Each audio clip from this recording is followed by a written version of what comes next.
Assalomu alaykum.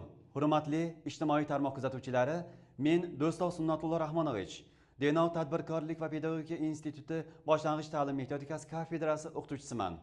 Bugungi o'tiladigan mavzumiz nomanfiy butun sonlar ustida arifmetik amallarni o'rgatish metodikasi, o'rta arifmetikni hisoblash. Bugungi mavzumiz 3 rejadan iborat. Arifmetik amallarni o'rgatishning umumiy masalalari, o'nlik va yuzlik konsentrida arifmetik amallarni o'rgatish metodikasi, nomanfiy sonlar ustida arifmetik amallarni o'rgatish metodikasi. Arifmetik amallarni o'rgatish metodikasining umumiy masalalari: o'quvchilarda og'zaki va yozma hisoblash ko'nikmalarini tarkib toptirish matematika dasturining asosiy yo'nalishlaridan biridir. Arifmetik amallarni o'rganishdan oldin bolalar ongiga uning ma'nosini, mazmunini yetkazish kerak.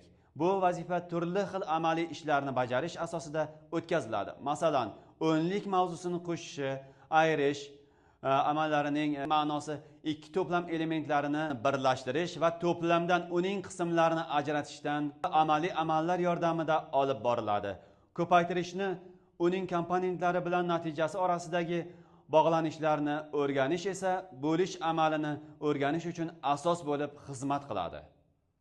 Demak, o'qitishning birinchi bosqichida abstrakt bo'lgan narsa navbatdagi bosqichda yanada abstraktroq bilimlarni shakllantirish uchun aniq asos bo'lib xizmat qiladi. Turli hisoblash usullarining o'zlashtirilishi uchun dasturda arifmetik amallarning ba'zi muhim xossalari va ulardan kelib chiqadigan natijalar bilan tanishtirishni nazarda tutadi. Masalan, birinchi sinfda 10 ichida qo'shish va ayirishni o'rganishda bolalar qo'shishning o'rni almashtirish xossalari bilan tanishadilar. Dasturda arifmetik amallarning xossalarini o'rganishdan tashqari qo'shish amal hadlari va natijalari orasida bog'lanishlarni tanishtirishni ham ko'zda tutadi. Bu ish amallarni tenglamalarni tekshirishda muhim ahamiyatga ega. Masalan, 6 ko'paytiruv 4 teng 24 bo'lsa, uni bo'lishga bog'lab 24 bo'luv 6 teng 4 yoki 24 bo'luv 4 teng 6 kabi hollar hosil qilinadi.